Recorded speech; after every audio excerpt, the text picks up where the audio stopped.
Hello everybody, this is Albert with Green Tea House. I hope you're doing well today. Today we're going to talk about exactly what are tribute teas and why you should be drinking a lot of them. Now before we begin, I highly recommend you check out our back catalog of episodes. By this point we have well over 100, and I really recommend the Fundamentals of Tea playlist if you're a novitiate to tea, because that playlist has what is yellow tea, what is white tea, what is black tea, and so forth. And I'll make sure I put some banners up here.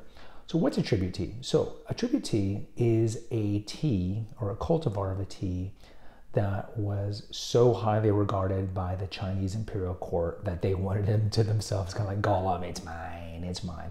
And you can go back to the Tang dynasty, up to the Song dynasty, up to the last dynasty, the Ming dynasty and the Qing dynasty up to 1912. All of them had tribute tea. So you're going back at least 1,300 years. And each of these dynasties and each of the emperors or empresses of these dynasties had their own respective tribute tea.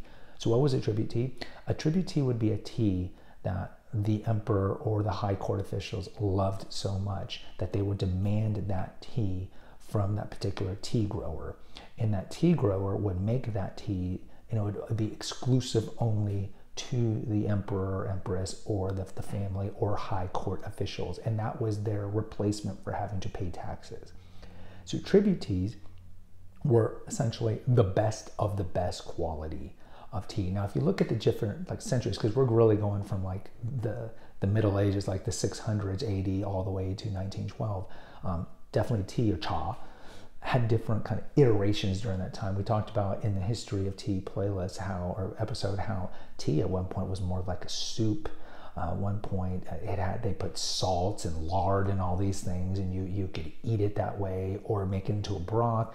Before that it was considered to be medicinal, and it was really only until about the Ming dynasty, which would be 1300s to 1600s. Think of the vases. The vases are very famous. But that was the first time they really started considering loose leaf tea that didn't have these extra ingredients in them, as seeing them as being good in themselves, and then exploring into the subtleties of tea, kind of like what we have today. So it was really in the Ming dynasty, only just 700 years ago, that we started getting the loose leaf tea that we kind of drink today. Because beforehand we would say that tea was different, it was adulterated, so to speak.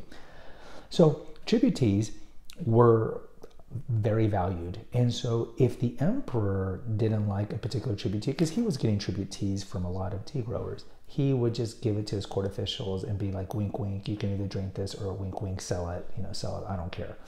So when the Chinese dynasties the finally ended in 1912, and you had the fall of the last one, and then you had the reigning time of the Kuomintang with Chiang Kai-shek, and eventually the Chinese Civil War with Mao and all that.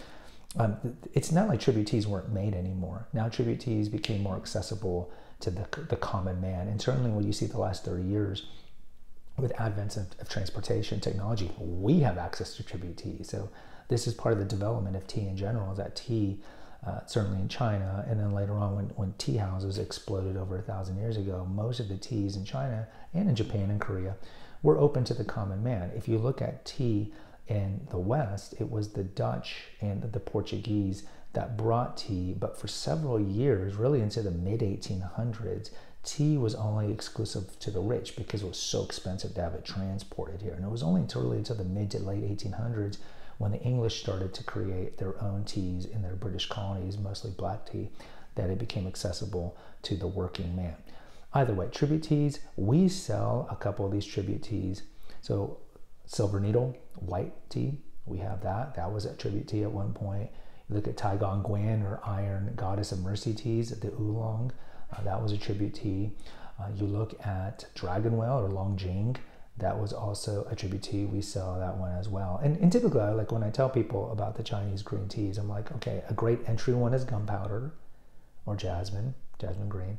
But if you want high level is going to be Longjing. And so, understandably so, that was one of the tribute teas. Same for white teas. Silver Needle is considered the highest end level of tea because that was a tribute tea as well. And with the oolongs, Tai Gong Gwen, there's a lot of variants or cultivars to Tai Gong Gwen, but I would say, and no offense to anyone who really loves the Chinese oolongs, I would tell you that the Taiwanese oolongs, I think, tend to be better, but we do sell these great tribute teas. So in closing, what's a tribute tea? A tribute tea was a tea that was so beloved by the Chinese emperor that was only made for them. No one else could have this tea. It was like their own specialty that was made for them. Guys, post in the comments. I would love to hear from you. Until next time, take care and God bless.